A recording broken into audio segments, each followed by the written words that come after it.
അയ്യപ്പ സംഗമം ഒരു മന്ത്രി നടത്തുമെന്ന് പറയുന്നത് നമ്മുടെ നാട്ടിൽ മതേതര സർക്കാർ ക്ഷേത്ര വിഷയങ്ങളിൽ കൈകടത്തുന്നു എന്ന് പറയുന്നത് തന്നെയാണ്. ഒരു മതേതര സർക്കാർ ഒരിക്കലും ക്ഷേത്രത്തിൽ നടക്കേണ്ട ഭക്തജന യോഗങ്ങളും ഒന്നും വിളിച്ചു കൂട്ടാൻ പാടില്ല. LDF സർക്കാർ അവർക്ക് രാഷ്ട്രീയമായി പറയേണ്ട കാര്യങ്ങൾ, ഭക്തജനങ്ങളോട് പറയേണ്ട കാര്യങ്ങൾ അത് സ്വതന്ത്രമായി പറയാൻ കഴിയും. ശബരിമല ക്ഷേത്രത്തിലെ ആചാരാനുഷ്ഠാനങ്ങൾ സംരക്ഷിക്കാൻ വേണ്ടി അയ്യപ്പ ഭക്തന്മാർ ത്യാഗം സഹിച്ച് ഒട്ടേറെ മർദ്ദനങ്ങളും പീഡനങ്ങളും സഹിക്കേണ്ടി വന്ന ഒരിടമാണ് ശബരിമല.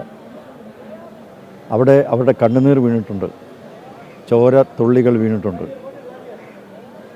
ആ ഇടത്തിൽ ശബരിമലയിൽ അയ്യപ്പന്മാരെ വിളിച്ചുകൂട്ടി എന്ത് കാര്യം പറയാനാണ് ഇദ്ദേഹം തുനിയുന്നത്? മാത്രവുമല്ല, ഇതുപോലെ ഒരു മന്ത്രിക്ക് ക്രൈസ്തവ ദേവാലയങ്ങളിലും മുസ്ലിം ദേവാലയങ്ങളിലും അവിടുത്തെ വിശ്വാസികളെ വിളിച്ചു കൂട്ടാൻ പറ്റുമോ?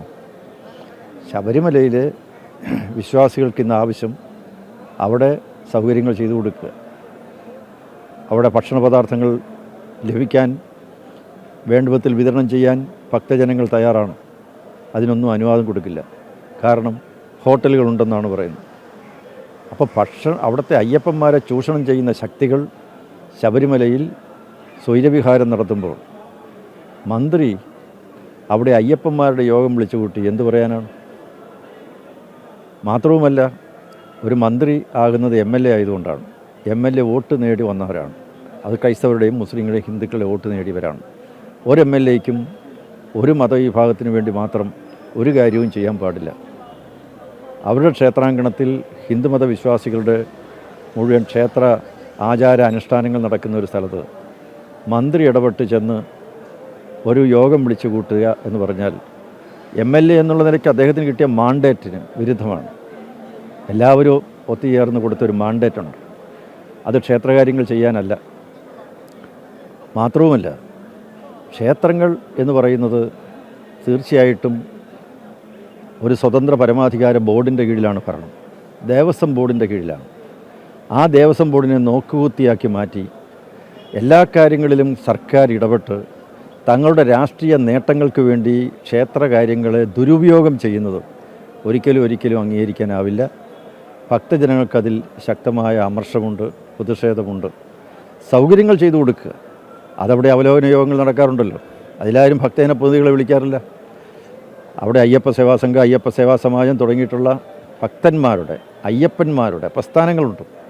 ആ പ്രസ്ഥാനങ്ങളെയൊന്നും അങ്ങോട്ടേക്ക് പ്രവേശിപ്പിക്കില്ല. എല്ലാം സർക്കാർ ഏറ്റെടുത്ത് നടപ്പിലാക്കുകയാണ്. അത് ഏകപക്ഷീയമായി കേന്ദ്രീകൃതമായി ക്ഷേത്രത്തിൻ്റെ എല്ലാ കാര്യങ്ങളും സർക്കാർ കൈയടക്കുന്നത് അത് മതസ്വാതന്ത്ര്യ ധ്വംസനമാണ്. ഭരണഘടനാദത്തമായി ഇവിടുത്തെ ഹിന്ദു സമൂഹത്തിന് ഉള്ള സ്വാതന്ത്ര്യത്തിൻ്റെ നിഷേധമാണ്.